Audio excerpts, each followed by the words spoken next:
유명한 내용입니다. 그죠? 엘리야가 불마차를 타고 가는 게 아니에요. 우리 전부 엘리야가 불마차 타고 올라간 줄 알죠? 아니에요. 불마차는 엘리야와 엘리사를 가르는 데 사용됐고 회오리 바람 타고 올라가는 거예요. 그죠?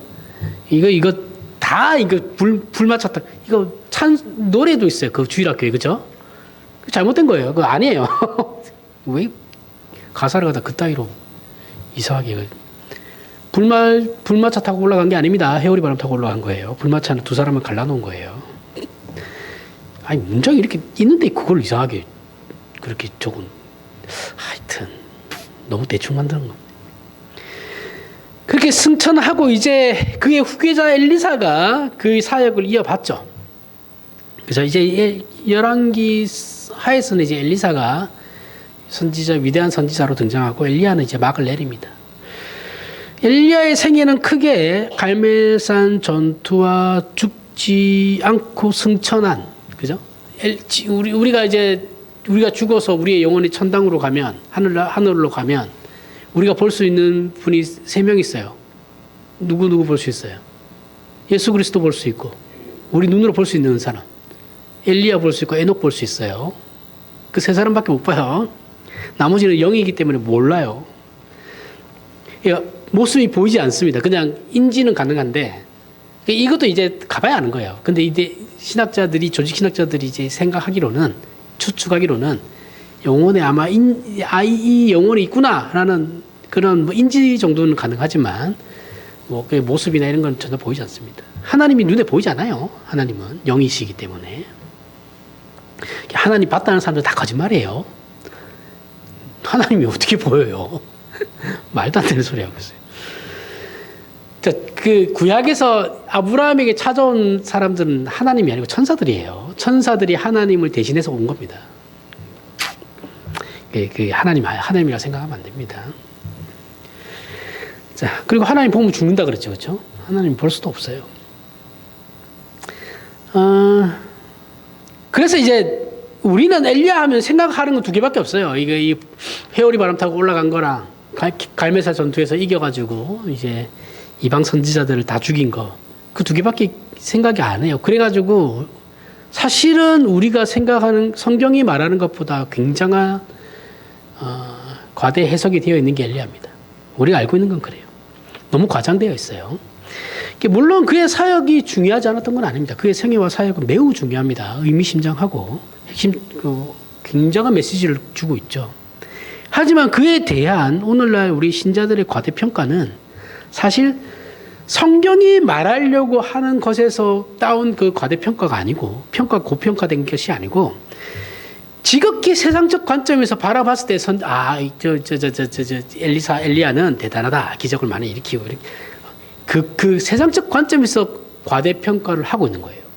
성경에서 말하려고 하는 그 엘리야가 위대한 선지자라는 건 우리가 생각하는 거하고 완전 다릅니다. 엘리야의 등장은 느닷없죠. 그죠? 갑자기 등장해요. 갑자기 등장해가지고 왕 앞에 어느 순간 와요. 엘리야가 등장해가지고 하나님의 말씀을 전하죠.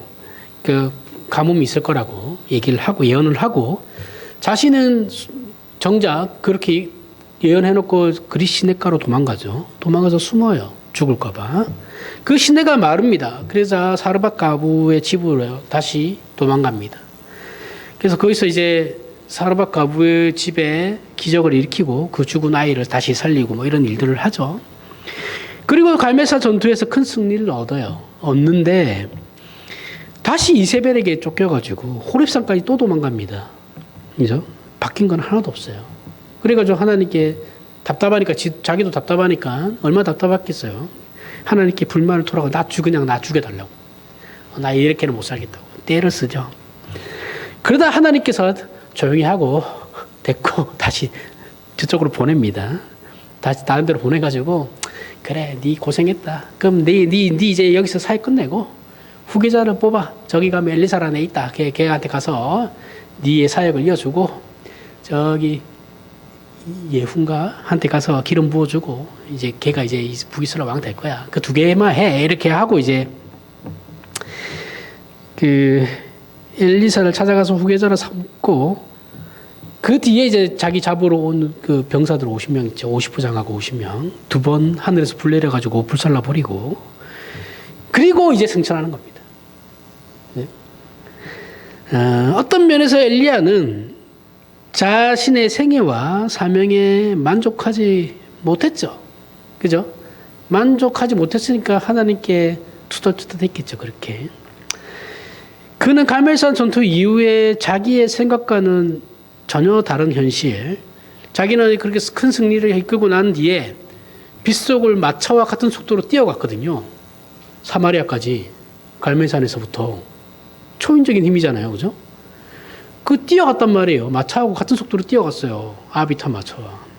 그러니까 이제 뭔가 변하겠구나 했는데 웬걸 이사벨이 자기 죽이겠다고 하니까 도망가죠. 그게 평생을 어떻게 보면 도망다니는 생이었습니다.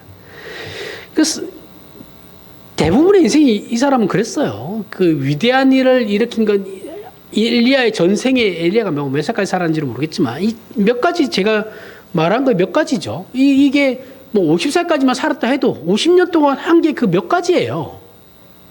그죠? 뭐 대단히 많이 뭔가를 한 게 아니에요. 몇 가지의 사건이에요. 몇 가지의 사건. 그 나머지 시간은 다 도망다녔단 말이에요. 그죠? 그리고 그의 마지막도 하늘로 승천하는 거죠. 대단한 거 아닙니까? 그죠? 사람이 죽지 않고 하늘로 승천하는 거 이전에 있었던 사건은 에녹밖에 없어요.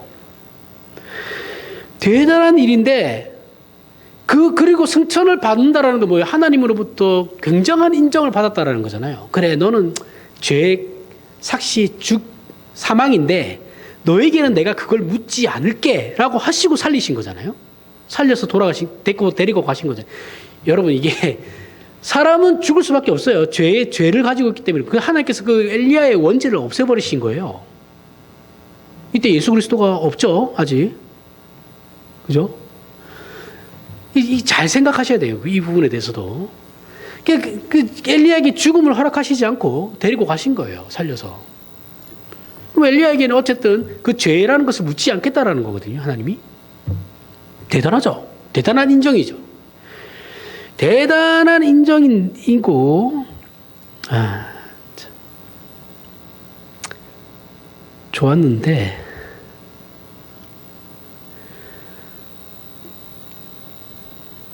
어디까지 했는지 까먹었습니다. 잠깐만요.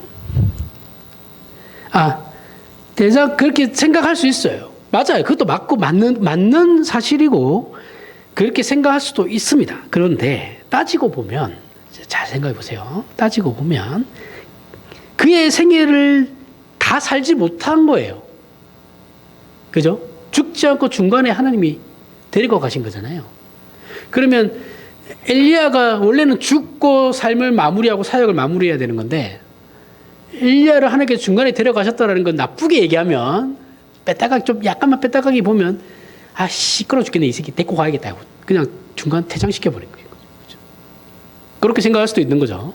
퇴장시킨 거예요 하나님이. 그런 느낌이 들어요. 그래 너 고생했다. 알았다. 내가 네 고생한 거 다 알지. 그러니까 너 이제 빠져. 쑥 빠고 그 다음에 거기에도 누구를 박았다고요? 엘리사를 박은 겁니다. 그렇죠? 그러니까 자기 어떻게 보면 사역을 완성하지 못한 거예요.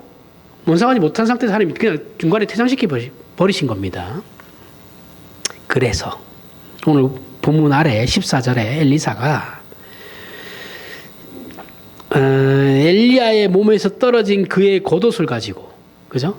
지금 엘리야는 회오리 바람으로 승천하고 그의 겉옷이 땅에 떨어졌거든요. 그걸 엘리사가 가서 주워서 그 겉옷을 가지고 요단강으로 다시 갑니다. 그러면서 물을 엘리야가 했던 것과 동일하게 칩니다. 치면서 엘리야의 하나님 여호와는 어디 계시나이까 하고 그도 물을 치매 물이 이리저리 갈라지고 엘리사가 건너니라. 자, 엘리야가 올라가면서 뭐랬어요? 내가 하늘로 올라가는 걸 보고면 네가 내 후계자이고 네가 나에게 소원한 그 소원이 하나님께서 들어주실 거다. 라고 해서 갑절에 이적을 베푸는 걸 하나님께서 이제 허락하셨다라는 거죠. 그죠? 승천하는 거 봤으니까. 그 허락을 받았는데 받고 난 뒤에 이제 엘리사가 처음으로 기적을 일으키는 거죠. 그래서 물을 쳤어요. 쳐가지고 이제 똑같이 했단 말이에요. 물 요단강을 갈랐습니다. 물론 이 질문이 약간 좀 재밌죠. 엘리사가 뭐라고 하냐면 엘리야의 하나님 여호와는 어디 계시나이까? 라고 하고 질문하듯이 던진 이 문장, 이 말은 엘리사 자신이 엘리야의 후계자가 맞는지, 맞다면 우리 스승님이 당신이 올라가는 걸 보면 내가 그 후계자가 맞다고 했는데 그럼 이제 내가 진짜 하나님의 후계자가 맞다면 나도 엘리야 우리 스승처럼 요단강을 갈라지는 표적을 보여달라. 이 의미죠. 그 의미로 여호와는 어디 계시나이까 하면서 이제 물로 치신 건데 이거는 이제 긍정적 차원에서의 그 해석입니다. 이게 그리고 전통적인 해석이기도 해요. 그는 엘리야보다 그 2배의 기적을 행하기를 원했죠. 소원했고 하나님께서 그걸 들어주신 거예요. 그래서 이 말은 어떻게 보면 자기 소원에 굉장히 충실한 것이다라고도 얘기할 수 있죠. 그죠? 자기가 소원했던 거를 그대로 이루어 받는 거니까. 그런데 이제 앞에서 얘기한 대로 엘리야가 공적으로 아합 앞에 등장한 순간부터 하나님의 종으로서 그의 생애와 사역을 이제 우리가 살짝 다른 관점, 살짝 그 전통적 그 해석에서 살짝 약간만 틀어서 이렇게 다른 관점에서 조합해서 이 문제를 바라보면 엘리사도 선지자들의 스승인 엘리야의 생애와 사역을 그렇게 흡족하게 본 것 같지는 않다라는 겁니다. 그러니까 이거는 비판적 관점에서 보는 겁니다. 약간은 부정적 관점에서. 약간은 전통적인 해석은 뭐였어요? 긍정적인 차원이라 그랬죠, 그렇죠? 근데 저는 이제 긍정적인 차원에서 이 내용을 말하려고 하는 게 아니고 약간은 부정적인 차원에서. 그러니까 사실 살짝 그 의미를 틀어서 얘기를 해보려고 그러는 겁니다. 흡족하게 본 것 같지는 않아요. 엘리야가 자신의 사역에 흡족하지 않았어요. 이거는 자명합니다. 자명하고 겉으로는 뭐 대놓고는 그렇게 안 했지만 대놓고 했죠. 땡깡 물었는데 하나님 앞에서 무슨 뭘 대놓고 안 하긴 아닌데 엘리사도 하나님께서 엘리야를 사용한 방법에 대해서 그렇게 흡족한 것 같지는 않아요. 그리고 자신이 그 사역을 받아들인 거에 대해서 그렇게 자부심도 느끼는 것 같지는 않습니다. 오늘 본문 자체만 보면 좀 그렇다라는 거예요. 엘리야가 하나님의 종으로서 살아간 생애였다는 건 이론의 여지가 없어요. 그도 분명히 엘리사도 분명히 알고 있어요. 스승이 하나님께서 사용하신 종이다라는 걸 분명히 알아요. 하지만 엘리야도 자기가 볼 때 그 사역이 답답하고 뭐 이런 입장인데 엘리사라고 그런 입장이 아니었겠냐고요. 아니 뭐 하나님의 종이라는 게 뭐 이래. 초대교회에서 바울이 개척한 교회 사람들이 바울에게 뭐예요? 사도가 뭐 저래. 똑같은 거예요. 그러니까 그냥 조금 더 이렇게 팡팡 뭐가 이렇게 드라마틱하게 스펙타클하고 좀 이래야 되지 않나? 그게 하나님의 종 아닌가? 그렇게 쓰임 받는 거 아닌가? 이렇게 생각할 수 있어요. 그죠? 마음의 문을 열고 생각하세요, 여러분. 저 사람이 무슨 말 하나 그렇게 하지 말고 마음의 문을 살짝만 열어보세요. 그러면 관점이 살짝 달라집니다.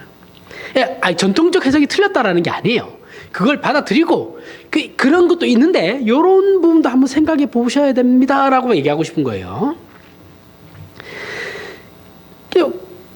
그런 입장에서 후계자로 지명받고 자기가 사역을 이어받게 되면서 내가 볼 때는 이거 그럼 내가 이어받는 거 맞으니까 그럼 그 하나님 도대체 나한테 뭘 보여주실 겁니까? 이런 입장에서 이제 그 물을 쳤을 수도 있다라는 거죠. 약간은 불만스러운, 그죠? 그래서 14절에 엘리사의 말도 앞에서 말한 긍정의 의미보다는 부정적으로 마치 하나님께서 자신이 정말 하나님의 종으로 부르신 게 맞는지 하나님께서 자신과 함께 그러면 계속 계실 것인지 따지듯이 이제 질문하는 것이죠. 그런 인상을 받게 된다라는 거예요. 근데 이거 여러분 보세요. 엘리야의 하나님 여호와는 어디 계시나 이게 긍정적으로만 보이지 않죠. 앞에 내용과 문맥적 내용과 뒤에 내용을 보니까 이거는 엘리야가 이런 생각을 하는 거구나라고 우리가 전통적인 해석을 받아들이는 거지만 사실 이 문장 이렇게 보면 그냥 부정적으로 보여요. 그죠? 그래서 중도 이것도 아니고 저것도 아닌 약간의 그 중립적인 지역에서 우리가 생각해 보려고 하는 겁니다. 오해가 없으셔야 돼요.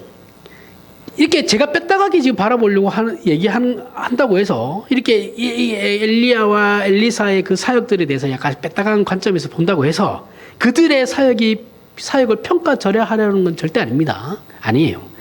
이들의 사역은 좀 더 추적해 보면 귀하다라는 걸 너무 쉽게 확인할 수 있는 부분들이라 그러려고 그런 게 아니에요. 그럼에도 약간의 무리수라고 할 수 있는 이 뺐다간 저의 관점에서 이 문제를 제기하려고 하는 건 하나님은 우리가 기대하는 식으로 일하지 않는다라는 그 성경의 일관된 가르침이 있기 때문에 그런 겁니다. 하나님께서는 하나님이 종을 쓰실 때 화려하게 영웅을 만들고 위인을 그렇게 일하시지 않는다라는 그 일관된 관점을 가지고 와서 이걸 해석하려고 하니까 그런 거예요.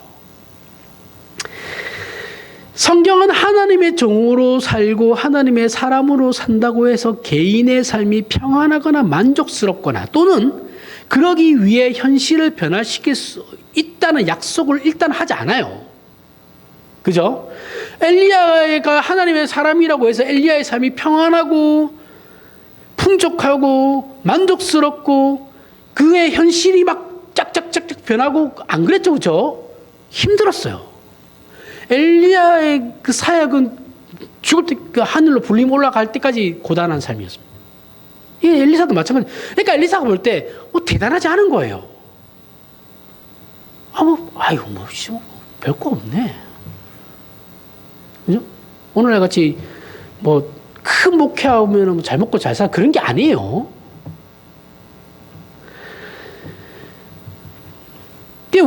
그래서 우리의 초점이 지금 여기에 맞추려고 하는 겁니다.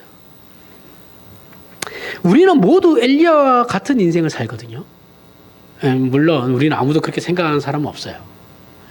제가 늘 얘기해요. 우리는 다윗과 동일한 방불한 삶을 살아가고 엘리야와 방불한 삶을 살아가는데 우리는 그렇게 생각하지 않죠. 그렇죠?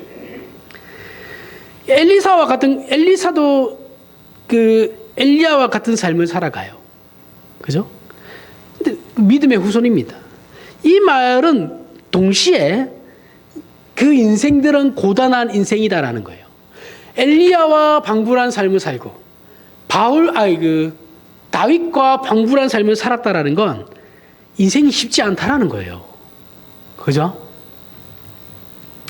엘리야의 생애가 아무리 위대하고 그 큰 발자취를 남겼다 할지라도 그의 생애가 마지막 승천 장면에서까지 사람들 앞에서 그의 영광을 드러내지 못하고, 그죠? 아무도 없는 곳에서 엘리야와 몇 명 되지도 않는 선지생도 앞에서 비밀스럽게 감추어진 채로 일어난 일이 오늘 있는 이 승천이에요. 이걸 우리가 기억해야 된다는 거죠. 자, 보세요. 엘리야의 사역이 위대하고 일반적인 사람들의 생각으로 그 위대하다라는 거 영웅적인 것이죠. 그렇죠? 화려하고 스펙타클하며, 그죠? 근데 하나님은 엘리야가 회오리 바람 살아있는데 채로 회오리 바람 타고 하늘로 올라가는 게 그게 얼마나 신기해요. 근데 이거를 전 이스라엘 앞에서 보여주는 게 아니고 숨어서 해요. 그죠? 하나님께 불려가는 그 순간까지 엘리야는 화려하지 않아요. 정작 지 옆에 있는 건 지 제자 한 사람입니다. 그리고 그 멀리서 사도 생도들 몇 명이서 그걸 증인으로 보고 있는 거예요. 예수 믿는데 화려한 삶을 살겠다라는 건 거짓말이에요. 그런 건 없어요. 응? 예수 믿는데 세상으로부터 인정받고 저분 참 훌륭한 분이야. 그런 건 없어요. 근데 우리는 그렇게 되고 싶은 거잖아요. 그래서 자식 이름도 엘리야라고 짓고 다윗이라고 짓고 모세라고 짓는 거죠. 그 이름값 하려면 그 인생이 피곤합니다. 그렇게 짓지 마세요, 제발. 뭐 바울 순교하라는 거예요? 바울로 왜 지어요? 도대체. 예? 다윗처럼 그러면 맨날 도망다니는 삶을 살아야 되는 거예요? 그 왕 잠깐 왕 되고 나서도 자식 때문에 개고생했던 마음고생한 사람이 다윗인데 죽을 때까지 그 삶을 살라고요? 자식한테? 그런 이름을 지어주는 겁니까? 도대체? 제대로 연구를 하시고 이름을 지으셔야지. 이렇게 우리가 신자된 자의 영광과 힘을 하나님께서는 보이는 것으로 나타내지 않으신다라니까요. 않고 그런 식으로 보상되지 않는다라는 걸 우리가 이걸 놓치게 되면 우리의 생애를 우리는 성경이 요구하고 평가하는 대로 절대로 살 수 없습니다. 그렇게 확인할 수도 없어요. 우리의 신앙을. 그런 식으로. 그러면 우리는 엘리야와 엘리사 같은 생애를 살고 있지만 누구나 다 그러한 삶을 살거든요. 신자는. 살고 있지만 정작 우리 자신에게는 늘 불만인 거예요. 엘리야처럼. 그렇게 삶을 살아갈 수밖에 없는 거예요.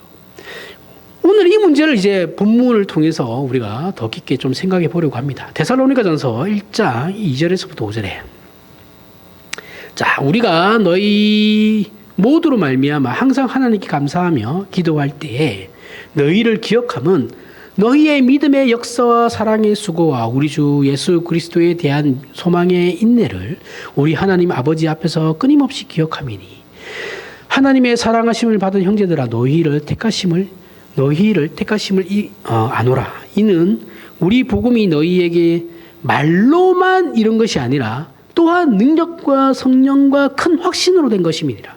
우리가 너희 가운데 너희를 위하여 어떤 사람이 된 것은 너희가 아는 바와 같으니라. 자, 바울이 데살로니가 교회에 편지를 보낸 겁니다. 저들은 하나님의 택하심을 받은 자들로 저들이 복음을 믿을 때 말로 바울이 떠들어대는 그 말로만 된 것이 아니고 하나님의 능력과 성령의 큰 확신으로 된 것이다라고 것으로 믿게 된 거다라고 바울이 얘기하는 거예요. 내가 떠드는 이 말로 너희들이 하나님의 자녀가 된 게 아니고 하나님의 능력과 성령의 확신으로 된 거야. 이 내용은 우리가 사는 이 시대 속에서도 얼마든지 확인이 가능해요. 한국 교회는 큰 부흥을 경험했죠. 그렇죠? 하나님의 찾아오심의 감격은 우리 주변에서 어렵지 않게 확인할 수 있습니다. 그러나 우리가 이런 확신과 기쁨과 감격을 논할 때는 굉장히 조심해야 됩니다. 이것이 하나님의 능력에 관한 문제라는 큰 설명 속에 내가 복음을 듣고 내가 예수를 믿게 됐어. 이게 간증은 이런 거거든요. 내가 믿게 됐어. 내가 믿었어요. 내가 믿었어요. 핵심이 있는 거예요. 모든 간증은 다 그래요. 내가 하나님께 순종했더니 하나님께서 이렇게 해주셨어. 그거예요. 간증은. 하나님이 영광 없어요. 그 안에 그런 거 없어요. 근데 바울이 지금 얘기하는 건 이런 걸 얘기할 때는 항상 하나님의 능력과 성령의 큰 확신을 담아야 된다는 거예요. 그 안에서 우리가 예수를 믿게 됐다라는 얘기를 풀어나가야 된다는 거예요. 근데 우리 보통 앞에 이 얘기 잘 안 하거든요. 형식적으로만 하죠. 입으로만.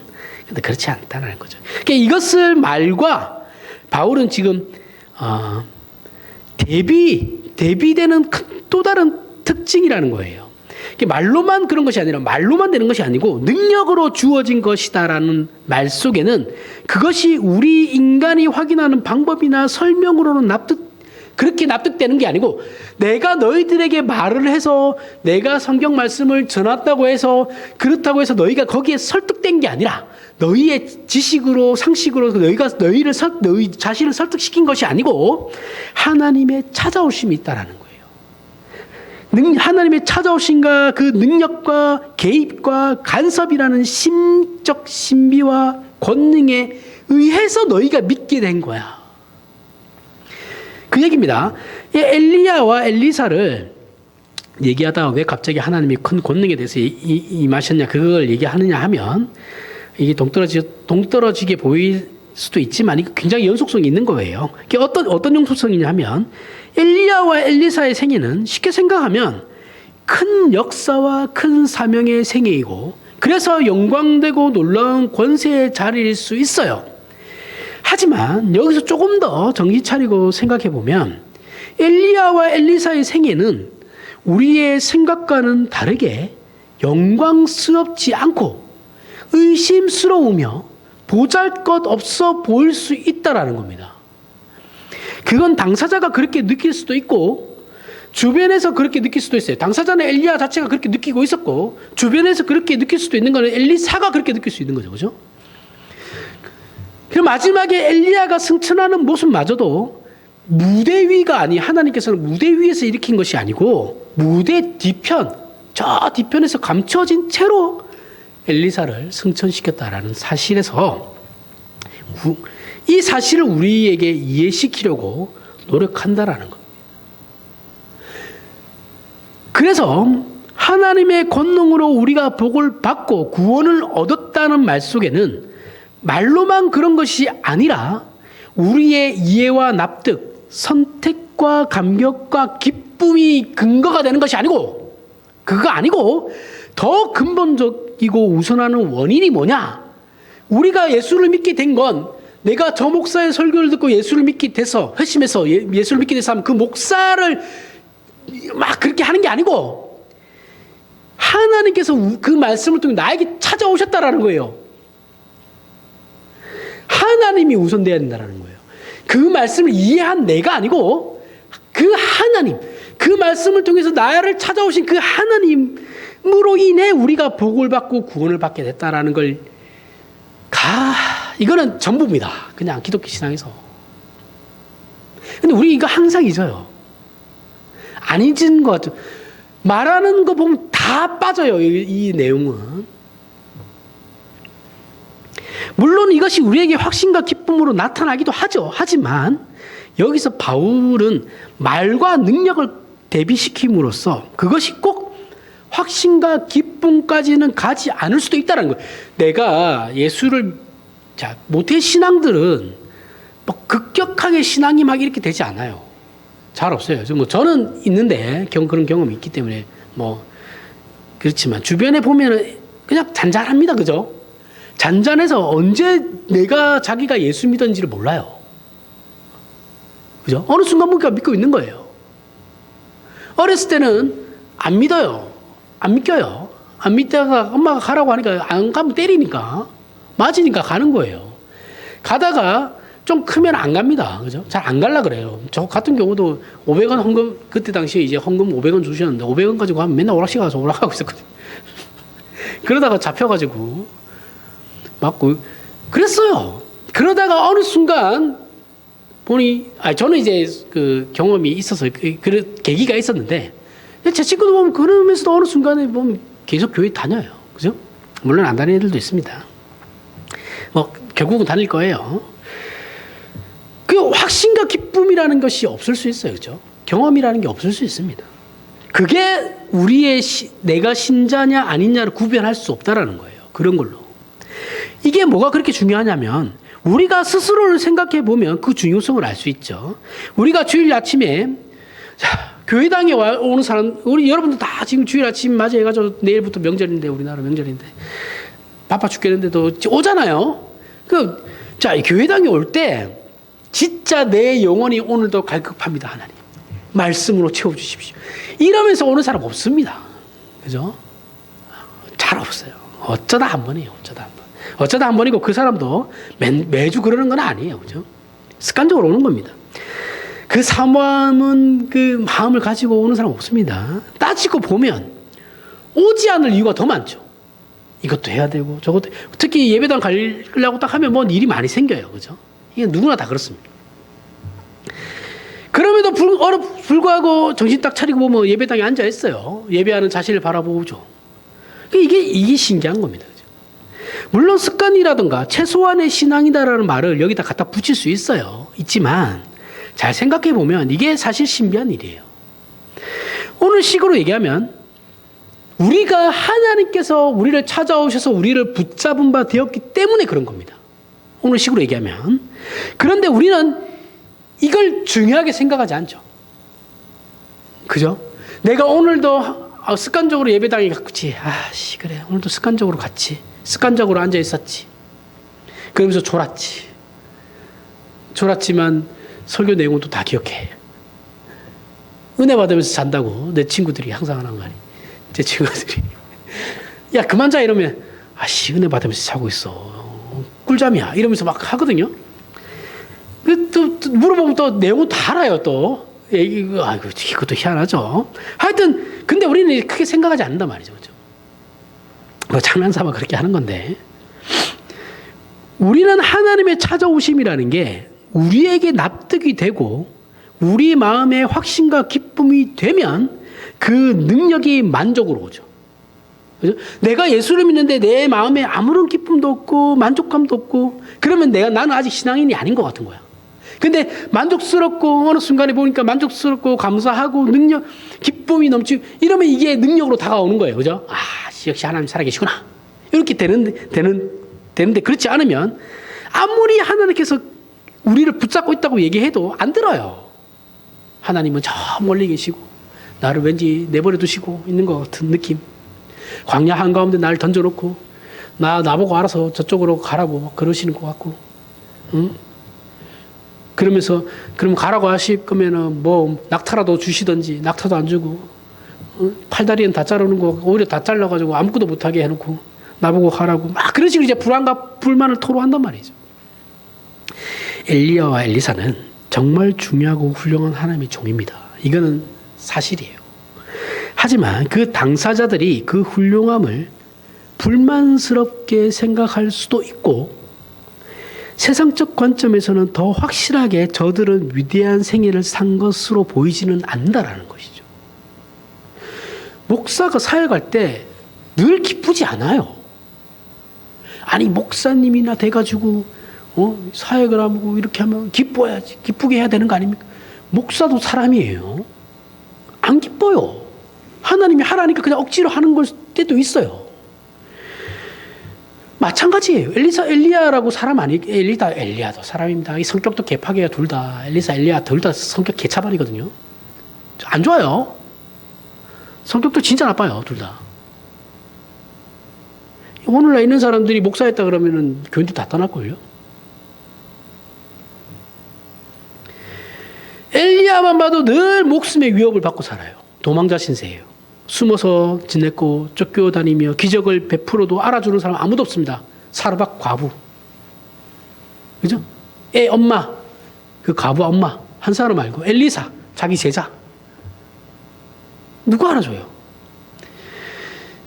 대접도 못 받죠. 어디 가서. 괜히 엘리사 숨겨줬다가 아합왕한테 들키면 죽겠죠. 그죠? 그러다 승천하는데 결국은 중간 퇴장이에요. 하도 투덜대니까 데려가 버리고 시끄러우니까. 이 문제가 오늘날 우리와 얼마나 교묘하게 연결되어 있는지를 보라는 겁니다. 그죠? 우리는 하나님과의 관계와 우리의 신자됨이나 우리 자기 확인이 우리의 기대와 확신과 기쁨과는 다르게 진행된다라는 사실 때문에 하나님과 우리의 인생에 대해 늘 불만을 가지죠. 이건 엘리야의 불평과 다를 게 없어요, 사실. 그래서 둘의 영속성을 따지는 겁니다. 고린도전서 2장 1절에서부터 5절에 형제들아 내가 너희에게 나아가 하나님의 증거를 전할 때에 말과 지혜의 아름다운 것으로 아니하였나니 내가 너희 중에서 예수 그리스도와 그가 십자가에 못 박히신 것 외에는 아무것도 알지 아니하기로 작정하였습니다. 내가 너희 가운데 거할 때 약하고 두려워하고 힘이 떨었노라. 내가 내 말과 내 전도함이 설득력 있는 지혜의 말로 하지 아니하고 다만 성령의 나타나심과 능력으로 하여 너희 믿음이 사람의 지혜에 있지 아니하고 다만 하나님의 능력에 있게 하려 하였노라. 자, 앞에 데살로니가의 말과 똑같죠, 그죠? 문장만 좀 다르고 내용은 똑같습니다. 바울이 고린도 교회의 복음 전도를 설명하면서 묘한 말을 합니다. 이 말의 핵심은 너희가 똑똑해서 내 말을 들어서 예수를 믿은 게 아니고 하나님이 찾아가시겠다고 해서 하나님이 너희에게 찾아가겠다고 하니까 하나님께서 나를 보내셔서 내가 간 거야. 그리고 내가 너희에게 하나님의 말씀을 전했지만 너희 영혼을 움켜쥐신 것은 내 말이 아니고 너희의 지식도 아니며 하나님이 너희의 영혼들을 움켜쥐셔서 너희가 예수를 믿게 된 거다라고 얘기하는 거죠. 우리의 구원은 이해나 지혜나 지식의 문제가 아니고 경험이나 체험의 문제도 아닙니다. 아니며 하나님이 기뻐하셔서 성령 하나님이 우리를 찾아오셔서 품으셨기 때문에 이루어진 것이다라는 거예요. 이건 오늘 반복해서 나오는 우리가 우리 신앙에 대해 확신을 가지지 못하거나 만족하지 못하는 이유는 무엇인가라는 지적에 직결되는 문제예요. 우리가 헌신적이고 열정적이며 열심을 낼 때 신앙이 좋은 것이냐? 생각해 보세요. 우리가 교회에서 일반적으로 보통 교회당에 나오는 그 교인들에게 우리가 뭐라 그래요? 헌신하고 열정적이고 열심을 낼 때 우리가 저 사람 신앙 좋아 이런 얘기 하잖아요, 그렇죠? 과연 그게 신앙이 좋은 것이냐? 그런 식으로 우리가 우리의 신앙을 만족스러워할 때야 그러면 우리의 신앙이 좋은 것이냐? 할 때 전혀 그렇지 않다라는 거예요. 성경이 얘기하는 건 전혀 그렇지 않다라는 거예요. 기독교 신앙은 우리라는 존재를 근거하거나 원인으로 동력을 삼으면 안 된다라고 계속해서 얘기하고 있는 거잖아요. 그럼 우리는 뭡니까? 우리에게는 하나님이 함께 하신다라는 거예요. 내가 기쁨에 차 넘치든 말았든 내 영혼이 말라 비틀어지고 광야에서 허우적대든 말았든 간에 둘 다 하나님이 우리와 함께 계신다라는 거예요. 신자면 생명을 만드시고 그 생명에게 힘을 주시며 진리를 주시고 영광을 허락하시는 그 하나님이 함께 하신다라는 겁니다. 이것이 엘리야와 엘리사의 얘기고 오늘 우리가 확인하려는 얘기며 우리가 여기 앉아있는 이유고 앞으로 여기서 도망칠 수 없는 신자된 복이라는 걸 확인해야 된다는 거예요. 그리고 고린도전서 4장에 이런 말과 능력이라는 문제가 우리를 전보다 진보된 신앙의 높은 이해로 인도한다는 걸 알 수 있죠. 고린도전서 4장 20절에 뭐라고 하냐면 하나님의 나라는 말에 있지 아니하고 오직 능력에 있습니다. 이거 신비주의자들이 얘기하는 그런 기적을 이런 거 아니에요. 그런 게 아닙니다.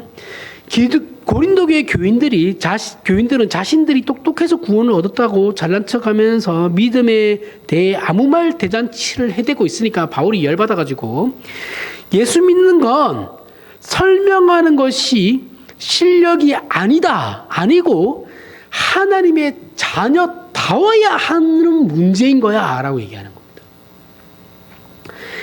하나님의 나라가 말에 있지 않다라는 건 이미 복음이 우리에게 들어왔을 때도 설득력에 의한 것이 아니라 하나님의 그 예정하심으로 신자가 되었으면 그 신자된 증거가 우리의 깨달음이나 이해에 있는 것이 아니고 하나님께 붙잡힌 바 된 신자라는 신분이 가지는 영광과 능력에 있다라는 겁니다. 이게 무조건 우선한다라는 거예요. 그 다음에 우리가 있는 거예요. 이렇게 지금까지 얘기한 바를 종합한 것이 바로 갈라디아서 5장에 나옵니다. 갈라디아서 5장에 뭐가 나오냐면 성령의 열매가 나와요.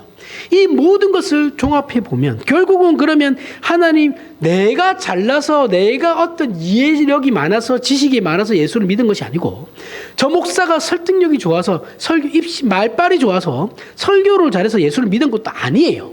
아니고 하나님의 예정하심이 있는 거예요. 예정하심으로 그 신자를 찾아가서 움켜짐으로 성령 하나님께서 그 안에서 작용하시는 겁니다. 그래서 예수를 믿게 된 거고 그 다음에 문제는 하나님의 신자다워야 함에 대한 문제라고요. 그러면 그 신자다움이라는 건 뭐냐? 성령의 열매입니다. 사랑, 희락, 화평, 오래 참음, 자비, 양성, 충성, 온유, 절제. 느닷없이 왜 성령의 열매입니까? 신자는 포도나무에 붙은 가지죠. 그죠? 포도나무가 하나님이시고 우리는 거기에 붙어 있는 가지예요. 그러면 나무에 붙은 가지는 열매를 맺을 수밖에 없어요. 이거는 그냥 저절로 열매를 맺게 돼요. 가지가 나무에 붙어 있으면 열매는 저절로 맺히는 겁니다. 내가 잘나서가 아니에요.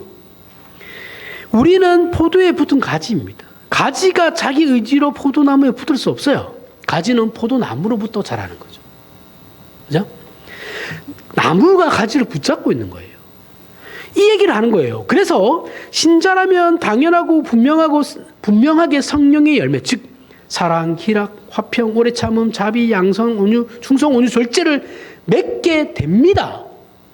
맺게 돼요. 전부는 아니더라도 몇 가지를 맺게 되게 돼 있어요. 세상에 이걸 막을 방법은 없답니다. 막을 존재도 없고 방법도 없어요.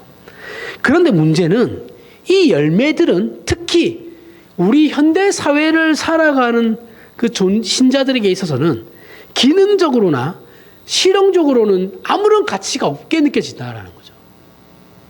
져주는 게 이기는 건 오늘날은 안 통해요. 그죠? 양보하고 살지 않아요.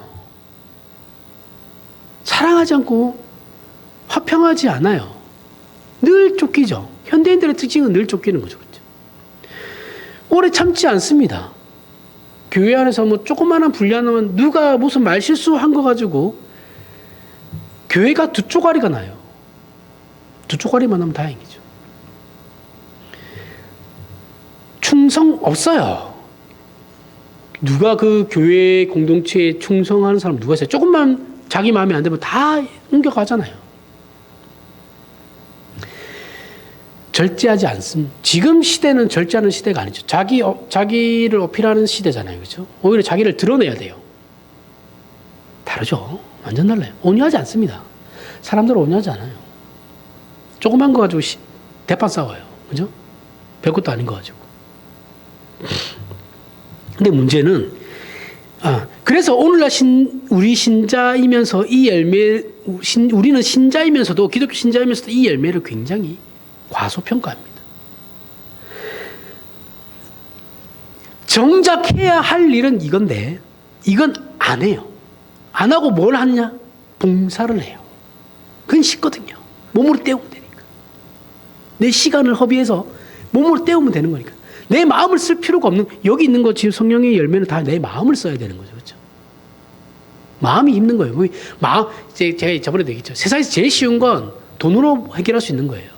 사실 돈만 있으면 다 해결할 수 있으면 돈 많은 사람이 제일 편해요. 그죠? 근데 마음을 안 써도 되잖아요. 마음이 불편한 게 어려운 거지. 현대를 사는 기독교 신자들은 자신들이 믿는 이 믿음이 실용적이기를 원하는 거예요. 내 삶에 실질적인 도움이 되는. 그죠? 이걸 실용성이라고 했을 때 그 실용성과 기능적인 힘을 하나님께서 나에게 주기를 원하는 거죠. 내가 이 사회상을 살아가는 데 있어서 써먹을 수 있는 그 기능적인 힘. 그죠? 그 실용적인 힘을 달라는 돈이죠, 돈. 결국은. 비단 우리의 신자들뿐만 아니라 우리가 살아가는 시대와 사회의 행복을 위해서라도 그랬으면 좋겠다라고 생각을 하죠. 그러면서 하나님 이게 뭐 저조차고 하는 겁니까? 세상을 위해서, 하나님의 나라를 위해서 제가 이 한번 바쳐 그 주신 그거 써드리겠습니다. 하나님 그 짓 아닌데. 자신의 교인들을 권력 집단에 집어넣어가지고, 기득권 집단에 집어넣어가지고 예배당을 짓는데 불법으로 다 지어버리고, 그 자기들 교인들을 이용해가지고 다 짬시켜버리고 무마시켜버리고, 그따위로 하는 게 하나님의 일이 아니라고요. 무슨 교회처럼. 예? 그 행정명이 떨어져 다시 되돌리라고 법원 판결 났는데도 안 하고 있죠. 버티겨요. 왜요? 그쪽에 있는 사람들 다 자기 교인들이거든요. 그게 하나님의 나라의 힘을 가지고 이용하는 거라고 생각해요. 그 사람들은. 이미 틀려먹은 거예요. 그 교회도. 그래서 하나님이 우리에게 실용적으로 답을 해 주셨으면 좋겠는데 하나님은 절대 그렇게 답하지 않으시죠. 그죠? 그렇게 만약에 그런 식으로 답을 얻었다면 의심해 봐야 됩니다. 이게 과연 하나님이 주신 것인가?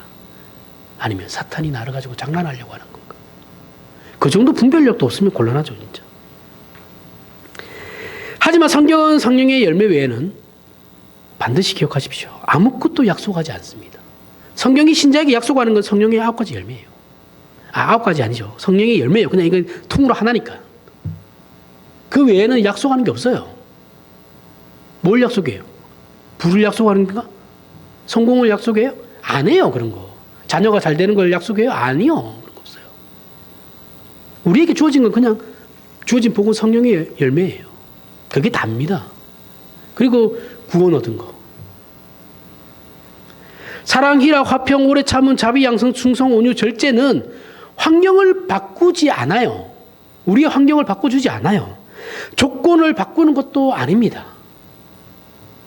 그러나 어느 환경이나 어떤 조건 속에서도 이것을 방해할 수 없어요. 다시 엘리야와 엘리사로 돌아가서 이들은 하나님의 종으로서 인간이 사는 모든 삶의 정황 속에서 하나님이 누구시며 그 삶의 정황 속에서 하나님이 찾아오실 때 한 개인에게 어떤 일이 일어날 수 있는지를 증언하는 성육신의 삶을 사는 신자로서의 하나님의 종이죠. 나라를 바꾸고 사회를 바꾸면 한 개인의 인생의 환경과 조건을 바꾸는 자로서 부름받은 것이 아니에요.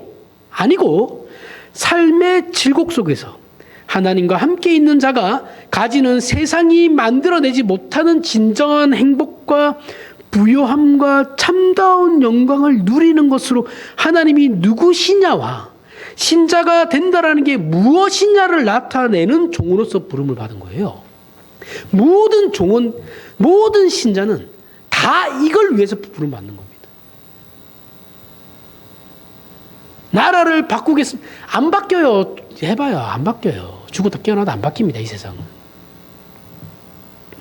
이 문제를 오해하면 우리는 우리의 신앙은 엘리사처럼 하나님 여호와는 도대체 어디 계시나이까? 라고 할 수도 수도 없이 그렇게 되뇌게 되는 거예요. 수도 없이. 도대체 하나님 뭐 하십니까?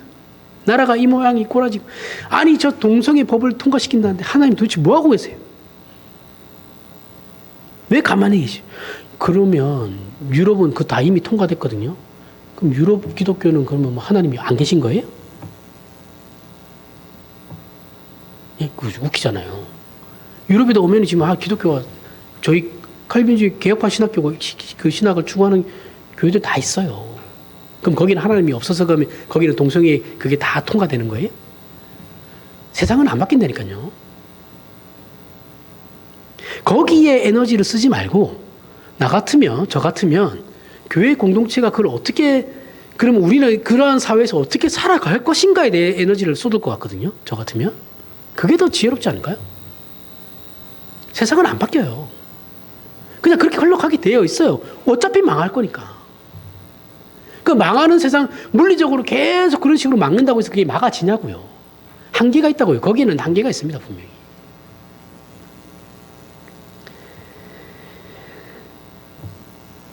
이 문제를 오해하면 이런 어려움을 만날 때마다 우리의 기대와 다른 현실을 마주칠 때마다 하나님은 도대체 어디 계십니까? 뭐 하고 계십니까? 라는 질문으로 계속 나 자신만 괴롭혀요. 그러면 하나님은 잘 보세요. 내가 지금 얼마나 공고한 현실에 있는지는 모르겠지만 네가 얼마나 공고하고 고달픈 인생이 있는지는 그래 내가 모른다 치자. 그건 모르겠는데 그 상황에서 내가 너에게 요구했던 사랑, 희락, 화평, 오래 참음, 자비, 양성, 충성, 온유, 절제를 하지 못할 이유가 그럼 있냐? 네가 곤고하게 살아가. 그래 인정해줄게. 네가 인생이 고달픈 것도 그래 알겠어. 인정해줄게. 그러면 그 네 삶의 그 고달픔과 그 고단함이 사랑의 열매를 성령의 열매를 맺지 못하는 이유가 되니? 그러면 네 삶이 고달프다고 해서 사랑 못하니? 네 삶이 고달프다고 해서 충성할 수 없어? 양보할 수 없고 온유할 수 없는 거야? 여기에 누가 뭐라고 답하실 거예요? 하나님 지금 계속 그 얘기를 하고 있는 거라니까요. 우리에게. 환경 탓하지 말고 이거를 방해할 수 있는 법이 없다니까요. 방법이 없어요. 근데 우리는 계속 핑계를 대잖아요. 하나님 돈이 없어서 못하겠어요. 하나님 뭐가 없어서 못하겠어요. 하나님이 아니 내가 언제 그거 하라 그랬니? 이거 하라고 이거. 하라는 건 안 하고 왜 맨날 딴 거 하고 있어. 자, 우리는 어떻습니까? 우리가 신자가 아닐지라도 세상의 모든 문학가나 예술가들이 대표적으로 논하는 주제가 뭐라고 그랬어요? 사랑이죠. 그렇죠? 사랑인데 이 사랑을 논하며 우리는 뭐라고 합니까? 어떤 고통이나 억울함을 당할지라도 당신만을 사랑할 수 있다면 이러고 이제 그 사랑에 대한 콩깍지 씌면은 그 사랑에 대한 보상을 원하지 않게 되죠. 그 사람만 있으면 되는 거예요. 그죠? 하나님의 요구는 우리의 마음을 달라는 겁니다. 마음을 달라는 것이고 당신님을 이용해 먹으려고 하지 말라는 것이며 사랑하라는 겁니다. 하나님께서는 우리를 그렇게 사랑하신대요. 근데 우리는 계속 이용해 먹으려고만 하잖아요. 우리가 처한 환경과 조건 속에서 하나님의 사랑을 잊고 살라는 겁니다. 그게 뭐예요? 성령의 열매라고요. 그래서 우리 신자의 신앙생활 가운데 위험한 시험이 뭐냐면 하나님과의 관계를 확인하고 확보하며 부욕해 할 것들을 다른 것들과 자꾸 바꾸려고 한다는 거죠. 이게 진짜 위험한 시험입니다. 우리가 이것을 극복하고 이겨낼 수 있다면 하나님께서 우리에게 무엇을 요구하고 계시는지를 안다면 모든 신자의 생애는 기적이에요.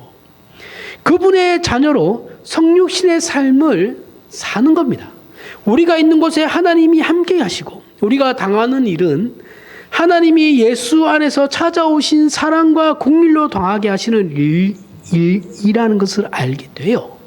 하나님이 기뻐하셔서 우리가 이 일을 기뻐하고 이것이 우리의 양식이 되며 그 뜻을 이루는 게 우리 생애의 유일한 목적이라고 그때서야 고백을 하게 되는 겁니다. 이 삶을 사는 것을 금할 법이 없대요, 세상에는. 금할 법이 없으니 우리 나중에 하나님 앞에 갔을 때 핑계도 못 대는 거예요. 아니 하나님 제 환경 아시잖아요.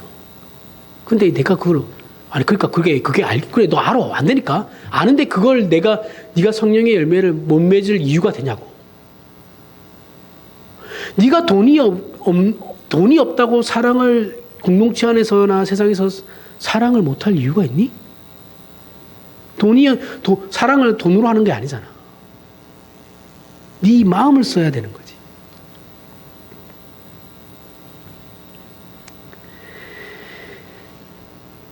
그리고 이렇게 살지 않으면 다른 것으로는 우리의 신앙의 갈증을 채울 수 없습니다. 그렇죠? 다른 것으로는 이 갈증을 채워지지가 않아요. 저와 여러분은 오늘도 이 예배 자리로 불려 나온 자들입니다.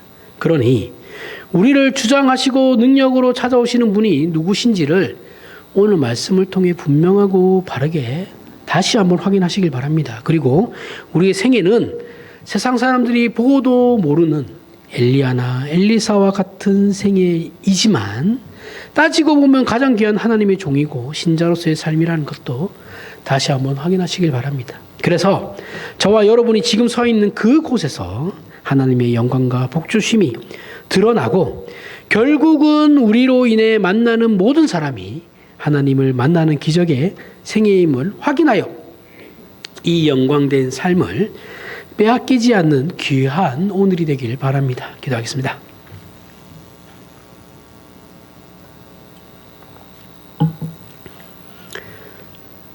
하나님 아버지 은혜를 감사합니다.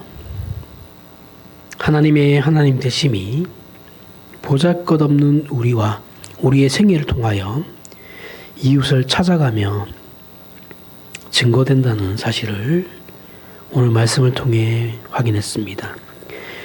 이 세상에 하나님이 누구신지를 나타내고 영광을 받으시며 우리 신자가 성령의 열매를 행하는 것을 금할 법이 없습니다. 그러니 우리를 부르신 하나님의 위대하심과 기이하심 앞에 무릎 꿇게 하시고 우리의 전 생애를 예수 그리스도께서 사신 것처럼 순종과 믿음을 하나님 앞에 바치게 하심으로 우리의 생애가 하나님에 의한 기적이 되게 하여 주시옵소서. 예수님 이름으로 기도합니다. 아멘.